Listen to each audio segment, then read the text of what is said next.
Welcome to Genesis Eduzone. আর আমি শ্রাবণী আজকে তোমাদের জন্য আরো একবার নিয়ে এসেছি ইংরেজি ক্লাস। হ্যাঁ, আজকের ক্লাসটা কিন্তু থাকছে পিএসসি স্পেশাল ক্লাস, অর্থাৎ আজকের ক্লাসে কিন্তু মেইনলি আমরা আলোচনা করব ক্লার্কশিপ রিলেটেড কিছু কোয়েশ্চেন্স নিয়ে। কারণ বুঝতেই পারছো নেক্সট মান্থে কিন্তু আমাদের ক্লার্কশিপের এক্সাম রয়েছে, তো সেই পরীক্ষাকে মাথায় রেখেই কিন্তু থাকছে আজকের ক্লাসটা। তাই আর দেরি না করে চলো ঝটপট আমরা ক্লাসে ঢুকবো। তার আগে তোমাদের সকলকে জানিয়ে রাখি very welcome to my class. আমাকে যদি প্রথম দেখে থাকো, চ্যানেলে যদি প্রথম হয়ে থাকো, অবশ্যই আমাদের চ্যানেলটাকে সাবস্ক্রাইব করতে ভুলো না। ক্লাস ভালো লাগলে একটা লাইক করে দিও, বন্ধুদের সাথে শেয়ার করো এবং কমেন্ট করে জানিও তোমার ক্লাসটা কেমন লাগলো। ওকে, তো চলো লেটস স্টার্ট দ্য ক্লাস। দেখি ফার্স্ট কোয়েশ্চেনটা কি রয়েছে।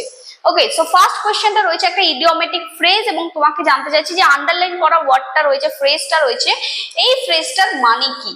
ওকে, তো বলছে at a party he is always in high spirits। so in high spirits এর মানে কি তোমাকে জানতে চাইছে। ড্রাঙ্ক হবে, আনকন্ট্রোল, চিয়ারফুল নাকি টকেটিভ, কোনটা হবে আনসার? কোনটা হবে আনসার? আগে তোমরাও করবে, আমি তো করছি, আমার সাথে তোমরাও কিন্তু কমেন্ট সেকশনে করবে। তো বলো এটার আনসার কি হবে। ইন হাই স্পিরিট মানে কি সবসময় একটা তৎপর থাকে, কোনো কাজে রেডি থাকে, রাইট।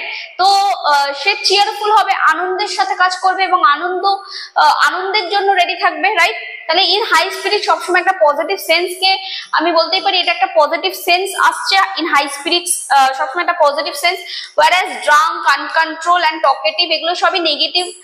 শুধুমাত্র একমাত্র চিয়ারফুল যেটা সেটাই পজিটিভ সেন্স আসছে। তো অপশন সি হয়ে যাচ্ছে এর কিন্তু আনসার। আশা করছি ক্লিয়ার করতে পারছি, সবাই বুঝতে পারছো। তো চলো নেক্সট কোয়েশ্চেনে যাওয়া যাক।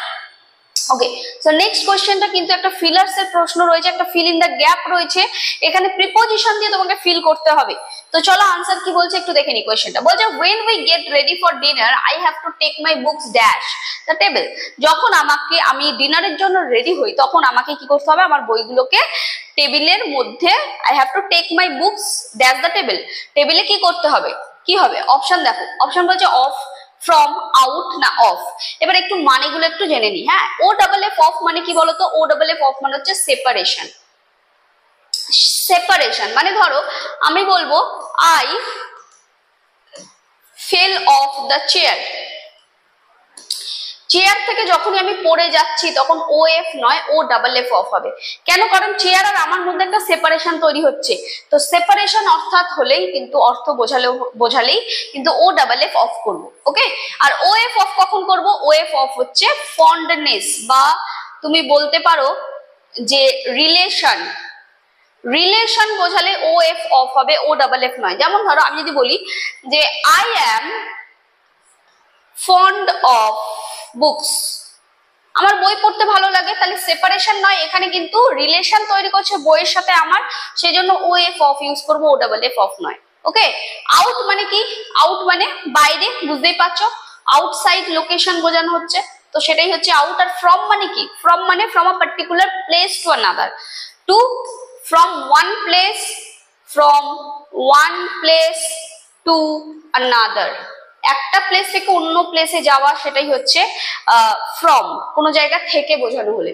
তো এখানে বলছে when we get ready for dinner I have to take my books dash the table, off the table, from the table, out the table, off the table, কোনটা হবে? yes, very good, এটা হয়ে যাচ্ছে from the table, টেবিল থেকে। ওকে, তার মানে এখানে from হয়ে যাবে আনসার। আশা করছি ক্লিয়ার করতে পেরেছি। তো অপশন বি হয়ে যাবে কারেক্ট আনসার। চলো নেক্সট কোয়েশ্চেনে যাব। পরের কোয়েশ্চেনে কি আছে দেখে নি। এটাও একটা ফিলার্স বলতে পারো, এটা একটা ওয়ান ওয়ার্ডের ফিলার্স। তো বলো এখানে এর আনসার কি হবে। বলছে ওয়ান হু পজেসড ভেরিয়াস আর কি ট্যালেন্টস ইজ কল্ড, যে পার্সনটার অনেক রকমের ট্যালেন্ট রয়েছে সেই পার্সনটাকে কি বলবো? ট্যালেন্টেড বলবো, ভার্সাটাইল বলবো, গিফটেড বলবো নাকি এক্সাইটেড বলবো? অনেক রকমের ট্যালেন্ট রয়েছে একটা মানুষের মধ্যে, সে ভালো আঁকতে পারে, গান গাইতে পারে, নাচ করতে পারে, তো অনেক রকমের ট্যালেন্ট রয়েছে, সেই মানুষটাকে কি বলবো? ভেরি গুড, তাকে আমরা বলবো ভার্সাটাইল। যার মধ্যে অনেক রকমের ট্যালেন্ট রয়েছে সে হচ্ছে ভার্সাটাইল। ওকে, তাহলে আনসার কি হয়ে যাচ্ছে? আনসার হয়ে যাচ্ছে অপশন বি, ভার্সাটাইল। ঠিক, এখন তোমরা একটু আমাকে কমেন্ট করে জানাও তো what is the difference between talent and skill. What is the difference between talent and skill, এটার আনসার তোমরা সবাই কমেন্ট করে একটু জানাও। এর আনসার কিন্তু আমি ভিডিওর একদম এন্ডে দিয়ে দেবো, ঠিক আছে? তো তার আগে তোমরা একটু কমেন্ট করে জানাও এই দুটোর আনসার কি, দুটোর মধ্যে ডিফারেন্স কি, what is the difference between talent and skill. Okay, clear? চলো নেক্সট কোয়েশ্চেনে আসছি। এটাও একটা ফিলার্স এর প্রশ্ন এবং এটাও কিন্তু একটা আর্টিকেল থেকে ফিলার্স রয়েছে, রাইট? একটু ভালো করে বুঝতে হবে। এখানে বলছে you can travel by dash bus, বলছে you can travel by dash bus, ঠিক আছে? বলছে বাসে করে ট্রাভেল করার কথা বলছে, এখানে এ হবে, অ্যান্ড বাস হবে, দ্য বাস হবে, নাকি নো আর্টিকেল? কোনো আর্টিকেলই হবে না। দেখো একটু এবার তোমাদেরকে বলে দিই, যদি দেখো কোনো ভেহিকেল ইন মোশন, যদি কোনো ভেহিকেল মোশনে রয়েছে, চলছে, এরকম বোঝানো হচ্ছে, মনে রাখবে তখন বাই এর পরে নো আর্টিকেল, তারপরে সেই ভেহিকেলটা ইউজ করব। আর যদি কোনো ভেহিকেল সেটা মোশনলেস থাকে, যদি কোনো মোশনে না থাকে, তাহলে বাই, তারপরে দ্য, তারপরে ভেহিকেলটা ইউজ করব। ঠিক আছে? কি বললাম? যদি কোনো সেন্টেন্স পড়ে মনে হচ্ছে যে ভেহিকেলটা মানে যানবাহন যেটা আছে সেটা মোশনে রয়েছে, চলছে, তখন কিন্তু আমরা কোনো আর্টিকেল ইউজ করবো না সেই ভেহিকেলের আগে। কিন্তু যদি তোমার সেন্টেন্স পড়ে মনে হয় যে না এখানে একটা ভেহিকেল রয়েছে এবং সেটা মোশনলেস রয়েছে, দাঁড়িয়ে আছে, তখন আমরা বাই এর পরে দ্য ইউজ করব। তাহলে সাপোজ আমি যদি বলি I am standing by dash the car, sorry বলেই তো দিলাম, বাই ড্যাশ কার, তাহলে কারের পাশে আমি দাঁড়িয়ে আছি, বাই স্ট্যান্ডিং দাঁড়িয়ে আছি। যদি গাড়িটা চলতো তাহলে তো আমি পড়ে যেতাম, তাই না? কিন্তু গাড়িটা দাঁড়িয়ে আছে, তার মানে এটাই বোঝাচ্ছে আমিও দাঁড়িয়ে আছি, গাড়িটাও দাঁড়িয়ে আছে, রাইট? সেই জন্য বাই দ্য হয়ে যাবে। কেন? কারণ এটা কারটা মোশনলেস রয়েছে। কারটা কি রয়েছে? মোশনলেস রয়েছে। ওকে, ক্লিয়ার? মোশনলেস রয়েছে, সেই জন্য আমরা দ্য ইউজ করব। কিন্তু এখানে বলছে I can travel by the bus হবে না বাই বাস, শুধু বাস হবে, নো আর্টিকেল হবে। কি হবে? ট্রাভেল বলছে, তার মানে এই যে বাসটা চলছে, তাহলে বাসটা কিসে আছে? ইন মোশনে আছে, চলছে, রাইট? তো চলছে, সেক্ষেত্রে আমরা কি করব? নো আর্টিকেল করে দেবো। কোনো আর্টিকেল এখানে কিন্তু ইউজ করা যাবে না, বাই বাস, শুধু বাই বাস। ঠিক আছে? অপশন ডি হয়ে গেল correct answer. Okay, I think clear হয়েছে, সবাই বুঝতে পারছো? চলো নেক্সট কোয়েশ্চেনে আসছি। ওকে, সো নেক্সট কোয়েশ্চেনে যাওয়ার আগে তোমাদের জন্য রয়েছে একটা দারুণ সুখবর। তোমরা যারা bank, rail, SSC, PSC, WBCS এগুলোর জন্য প্রিপারেশন নিচ্ছ, তোমাদেরকে বলে রাখি যে তোমাদের প্রিপারেশনকে আরো বুস্ট আপ করতে নিয়ে চলে এসেছে আমাদের আইবিটি বেহালা।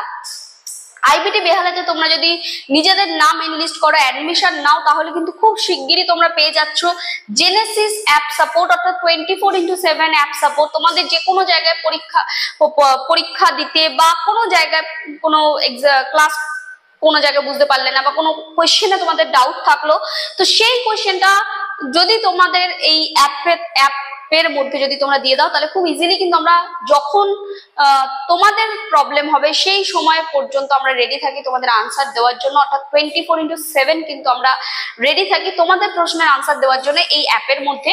এছাড়াও তোমরা পেয়ে যাচ্ছ উইকলি মক টেস্ট, অর্থাৎ আজকে যা ক্লাসে করানো হলো নেক্সট উইকে সেটার উপরে টেস্ট হচ্ছে। এছাড়া তো থাকছে মান্থলি মক টেস্ট, তার সাথে থাকছে স্মার্ট ক্লাসরুম, দেখতেই পাচ্ছ যেভাবে ক্লাসরুমে ক্লাস করানো হচ্ছে, থাকছে রেকর্ডেড ভিডিও, সাথে থাকছে পিডিএফ। এছাড়াও থাকছে এক্সপার্ট ফ্যাকাল্টিজ, আলাদা আলাদা সাবজেক্টে আলাদা আলাদা ফ্যাকাল্টিজরা রয়েছে যারা তোমাদেরকে গাইড করবে। ওকে, সো আর দেরি না করে এক্ষুনি যোগাযোগ করো আমাদের আইবিটি বেহালাতে এবং কল করে নাও 7890001099 অথবা 9038021013 এই নম্বরে। ওকে, চলো নেক্সট কোশ্চেনে আসছি। এটা একটা ফিলার্স এর প্রশ্ন, ভার্ব থেকে ফিলার্স রয়েছে। এখানে বলছে a flock of sheep dash grazing in the field. বলো তো আনসার কি হবে? কি হবে answer? Flock of sheep dash grazing in the field. এখন আমাকে বলো, একটা শিপ নয় কিন্তু, ফ্লক অফ শিপ। ফ্লক মানে কি? অনেকগুলো শিপের দলকে বোঝাচ্ছে এই ফ্লক দিয়ে। আচ্ছা, এই যে ফ্লকটা, এটা কি নাউন? এটা হচ্ছে কালেকটিভ নাউন। আমরা জানি flock of sheep, school of dolphins, এগুলো কি? এগুলো হচ্ছে সব কালেকটিভ নাউন। ওকে, আর মনে রাখতে হবে যে কালেকটিভ নাউন অলওয়েজ সিঙ্গুলার হিসেবে কাজ করে। Collective noun always singular subject হিসেবে কাজ করে। আচ্ছা, আমাকে একটা কথা বলো, আ ফ্লক অফ শিপের মধ্যে, এইটুকু ওয়ার্ডের মধ্যে আমি যদি বলি বলো তো সাবজেক্ট কোনটা? সাবজেক্ট কোনটা? তোমাকে তো সাবজেক্ট খুঁজতে হবে, তারপরে তো তুমি ভার্ব পাবে। তাহলে আগে সাবজেক্ট খুঁজে নাও। সাবজেক্ট কোনটা? তোমরা বলবে শিপ, রাইট? তোমরা বলবে এটা সাবজেক্ট, আমি বলবো না এটা সাবজেক্ট নয়। তোমরা বলে ম্যাডাম শিপটা তো সাবজেক্ট, কেন শিপ সাবজেক্ট হবে? যদি আমার শিপকে সাবজেক্ট করা থাকতো তাহলে কি আমার ফ্লক অফ বলার দরকার থাকতো? আমি তো শুধু শিপ বলে দিতাম, শুধু শিপ বলে দিতাম, রাইট? কিন্তু আমি ফ্লক অফ বলছি, তার মানে কি অনেকগুলো শিপের কথা বলছি, রাইট? এখানে আমার সাবজেক্ট কিন্তু এই যে ফ্লক, ফ্লকটা হয়ে যাচ্ছে শুধু আমার সাবজেক্ট। আমি যদি বলি the condition of the roads, the condition of roads, ঠিক আছে? ওকে, ইজ হবে না আর হবে? আমাকে একটা কথা বলে এখানে আমার সাবজেক্ট কোনটা? তোমরা বলবে রোডস এটা সাবজেক্ট না, আমি বলবো না এটা সাবজেক্ট না। যদি রোডসই হতো তাহলে কন্ডিশন অফ এটা বলারই আমার দরকার ছিল না, শুধু রোডস বলেই তো ছেড়ে দিতে পারতাম। কিন্তু না, এটা আমি বলছি না, আমি condition of the Rhodes, road গুলোর কথা বলছি না, রোডের কন্ডিশনের কথা বলছি, সেই জন্য সাবজেক্ট কিন্তু কন্ডিশন। এটা আনকাউন্টেবল নাউন, সেক্ষেত্রে ভার্ব কিন্তু সিঙ্গুলার হয়ে যাচ্ছে। ওকে, সেই রকমই ফ্লক অফ শিপ, এখানে ফ্লকটা হয়ে যাচ্ছে আমার সাবজেক্ট, কারণ শিপের দলকে বোঝাচ্ছে এবং এই কালেকটিভ নাউন এটা। আর কালেকটিভ নাউন অলওয়েজ সিঙ্গুলার হিসেবে কাউন্ট হয়। আর যদি সাবজেক্ট আমার সিঙ্গুলার হয় তাহলে ভার্ব কি হবে বলো? সিঙ্গুলারই হবে, রাইট? তাহলে ভার্ব আমার সিঙ্গুলার হবে, তাহলে এখন এখানে ইজ আছে, আর আছে, হ্যাভ আছে, উইল আছে। উইল তো হবে না, হ্যাভ প্লুরাল, আর প্লুরাল, তাহলে আনসার কি হয়ে যাচ্ছে? ইজ হয়ে যাচ্ছে, ইজ হয়ে যাচ্ছে আনসার, ঠিক আছে? A flock of sheep is grazing in the field. বোঝা গেছে? ক্লিয়ার হয়েছে? আইডিয়া সবাই বুঝতে পেরেছো? এখন তোমাদের কাছে একটা ছোট্ট প্রশ্ন, আরো একটা প্রশ্ন যেটা তোমরা কমেন্টে দেবে। আমাকে তোমরা বলো, এই যে শিপ, ঠিক আছে, এটা তো নাউন, হ্যাঁ? এই শিপের প্লুরাল ফর্ম কি হবে? এই শিপটার প্লুরাল ফর্ম কি হবে? এটা তোমরা কমেন্ট করো এক্ষুনি। এটা এন্ডে গিয়ে এটারও আনসার আমি তোমাদেরকে দিয়ে দেবো এবং তোমরা চেক করে নেবে, ঠিক আছে? চলো নেক্সট কোয়েশ্চেনে আসছি। হ্যাঁ, তো নেক্সট কোয়েশ্চেন রয়েছে একটা, মিনিং জানতে চাইছে, এই যে ওয়ার্ডটা রয়েছে এটা আন্ডারলাইন করা, তার মানে তোমার কাছ থেকে জানতে চাইছে। বলছে we should guard against our green eyed friends, we should guard against our green eyed friends. আচ্ছা, গ্রিন আইড এটার মানে জানতে চাইছে। হ্যান্ডসাম, এনথুজিয়াস্টিক, জেলাস, পুয়ার, সবসময় মনে রাখবে, খুব ইম্পর্টেন্ট একটা কোয়েশ্চেন এটা। গ্রিন আইড মানে হচ্ছে জেলাসি, গ্রিন আইড মানে হচ্ছে জেলাসি, তাহলে জেলাস হয়ে যাবে অপশন সি। এই গ্রিন আইড থেকে আরো একটা প্রশ্ন মাথায় এলো, যেটাও কিন্তু পরীক্ষায় আসে, যেটা হচ্ছে গ্রিন ফিঙ্গার, যেটা আসে গ্রিন ফিঙ্গার অথবা গ্রিন হ্যান্ড, এরকম আসতে পারে। গ্রিন ফিঙ্গার বা গ্রিন হ্যান্ড মানে কি? মানে হচ্ছে মনে রাখবে expert in gardening, expert in gardening. ধরো কেউ গার্ডেন পরিচর্যা করতে ভালোবাসে, তাকে বলছে গ্রিন ফিঙ্গার বা গ্রিন হ্যান্ড, ওকে, মনে থাকবে। আর গ্রিন আইড মানে হচ্ছে জেলাসি, ঠিক আছে? তাহলে অপশন সি হয়ে গেল কিন্তু এর কারেক্ট আনসার, রাইট? চলো নেক্সট কোয়েশ্চেনে আসছি। ওকে, সো নেক্সট কোয়েশ্চেনে একটা ফিলার্স এর প্রশ্ন রয়েছে। এখানে বলছে the principal and teacher dash just gone, just gone, তো কোনটা হবে answer? The principal and teacher. আমি তোমাদের আগের ক্লাসে বলেছি এন্ড দিয়ে যদি দুটো নাউনকে জয়েন করা থাকে, মনে রাখতে হবে যে প্রথম নাউনের আগে যদি আর্টিকেল থাকে তাহলে সেক্ষেত্রে আমার দুটো আলাদা আলাদা সাবজেক্ট নয়, দুটো একটাই সাবজেক্টকে বোঝানো হচ্ছে, যেই প্রিন্সিপাল সেই হচ্ছে টিচার। কিন্তু দুটো সাবজেক্ট মানে দুটো নাউনের আগে যদি আর্টিকেল দেওয়া থাকে তাহলে বুঝে নিতে হবে দুটো আলাদা আলাদা পার্সনকে বোঝানো হচ্ছে, অর্থাৎ আমার সাবজেক্ট এখানে প্লুরাল, তো ভার্ব তখন প্লুরাল হবে। কিন্তু এখানে কি হবে? এখানে দেখো একটা নাউন, দুটো নাউন, দুটো নাউন, বাট একটা নাউনে প্রথম নাউনের আগে আমি আর্টিকেল ইউজ করেছি, অর্থাৎ প্রথম নাউনের আগে আমি আর্টিকেল ইউজ করেছি, মানে কি? মানে দুটো আলাদা আলাদা সাবজেক্ট নয়, এটা টোটালটাই একটাই সাবজেক্ট, টোটালটা একটাই সাবজেক্ট, যেই প্রিন্সিপাল সেই টিচার। ওকে, তাহলে আনসার সাবজেক্ট যদি সিঙ্গুলার হয় এটা সিঙ্গুলার কাউন্ট হচ্ছে, তাহলে ভার্বটাও কি হবে? ভার্বটাও তো সিঙ্গুলার হবে। তাহলে দেখো হ্যাজ হবে, হ্যাভ হবে, আর হবে, উইল তো হবে না, আর প্লুরাল, হ্যাভ প্লুরাল, আনসার হয়ে যাচ্ছে হ্যাজ। তাহলে কি হবে? হ্যাজ। ঠিক, ক্লিয়ার হয়েছে? সবাই বুঝতে পারছো? আশা করছি ক্লিয়ার করতে পারছি সবাইকে। চলো নেক্সট প্রশ্নে যাব। ওকে, সো নেক্সট প্রশ্নটা বলছে, এই যে একটা কোটেশনের মধ্যে জিনিস রয়েছে, বলছে I requested him to give me the books, I requested him to give me the books. এই কোটেশনের মধ্যে যেটা আছে, this is the example of কি? Article, parts of speech, direct speech নাকি ইনডিরেক্ট স্পিচ? বলো তো কোনটা হবে এটার আনসার? কোনটা হবে এটার আনসার? এটা কি একটা আর্টিকেল? আর্টিকেল এত বড় হয় কি? না, হয় না। আর্টিকেল নয়, পার্টস অফ স্পিচের মধ্যে তো অনেক কিছু থাকে, এটা নয়। ডিরেক্ট স্পিচ নাকি ইনডিরেক্ট স্পিচ? মনে রাখতে হবে ডিরেক্ট স্পিচটা কেমন দেখতে হয়, ইনডিরেক্ট স্পিচ কেমন দেখতে হয়, অলওয়েজ মনে রাখবে। এখানে একটা ফুল স্টপ হওয়ার কথা ছিল। তো ডিরেক্ট স্পিচ হচ্ছে I said comma, invited start দিয়ে এখানে ফুল স্টপ এরকম থাকে হচ্ছে, এটাকে আমরা বলবো ডিরেক্ট স্পিচ। এটা হচ্ছে ডিরেক্ট স্পিচ, ঠিক আছে। কিন্তু ইনডিরেক্ট স্পিচ কি হয়, আই, সেড, টু দিয়ে বলে লাস্টে ফুল স্টপ থাকে এবং এর মিডিলে কোনো কমা বা ইনভার্টেড কমা কিন্তু থাকে না, যেটাকে আমরা বলছি ইনডিরেক্ট স্পিচ। আচ্ছা তোমরা আমাকে বলো তো, এই যে সেন্টেন্সটা দেওয়া আছে এর মাঝখানে কি কোনো কমা, ইনভার্টেড কমা আছে? নেই, নেই।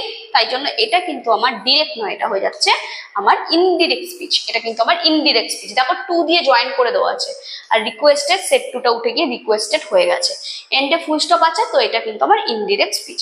ডিরেক্ট স্পিচে অলওয়েজ এন্ডে কোশ্চেন মার্ক থাকতে পারে, ফুল স্টপ থাকতে পারে, এক্সক্লামেটরি ওয়ার্ড থাকতে পারে, বাট ভেতরে কি থাকবে, আমার একটা কমা এবং ইনভার্টেড কমা থাকবে। ওকে, ক্লিয়ার হয়েছে? তাহলে অপশন ডি হয়ে যাচ্ছে কিন্তু এর কারেক্ট আনসার।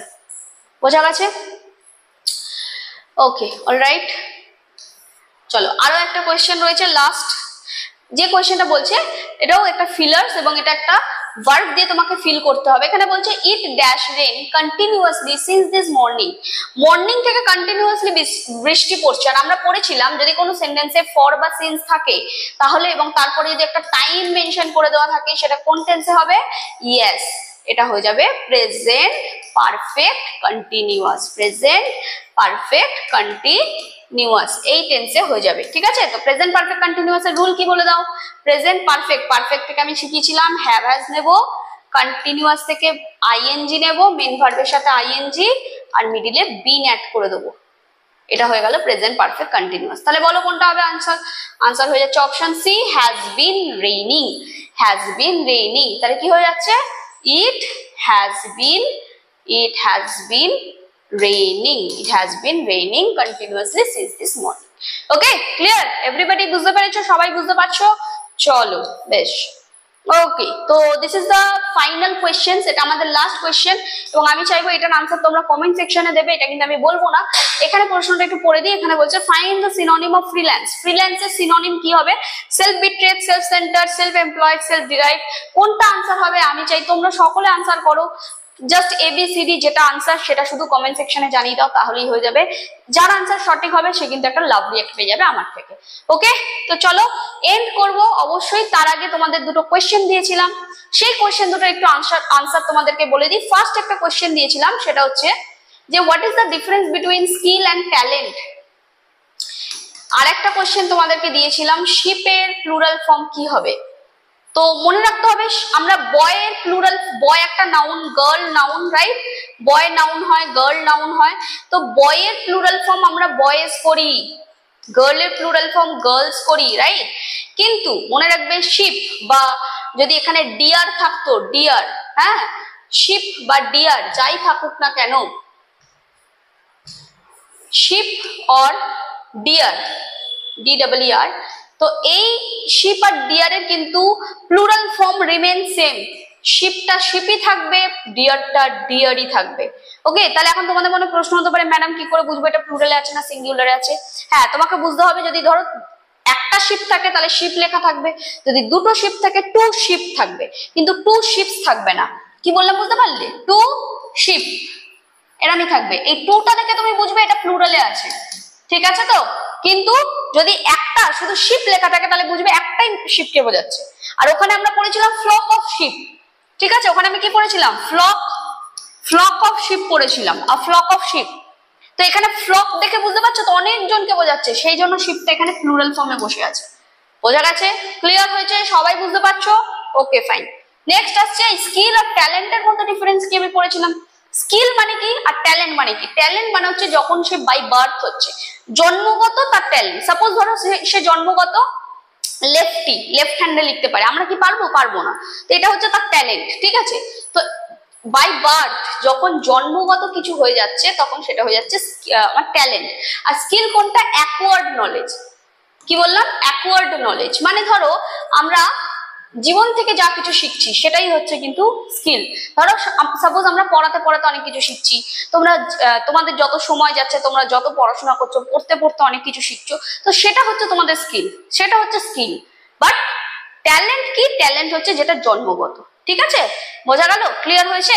তো এগুলো তোমাদের কাছ থেকে জানতে চেয়েছিলাম, আনসারও দিয়ে দিলাম। আর তোমাদের যেটা হোমওয়ার্ক থাকবে, আমি চাইছি এইটার আনসার তোমরা সবাই কমেন্ট করে জানাবে, কমেন্ট সেকশনে এটার আনসার দেবে এবং এটার আনসার যে কারেক্ট দিতে পারবে তার কিন্তু একটা লাভ রিঅ্যাকশন। ওকে, তো চলো আজকের মতো আমরা এখানেই এন্ড করছি। আশা করছি আজকের ক্লাসটা কিছুটা হলেও ইনফরমেটিভ করতে পেরেছি, ইনফরমেশন তোমাদের দিতে পেরেছি। সাথে থাকো, আমাদের এর পরেও কিন্তু পরপর এরকম ক্লাসেস আসবে। তো সবাই খুব ভালো থেকো, পড়াশোনা করতে থেকো, জেনেসিস এডুকেশনের সাথে থেকো। Thank you.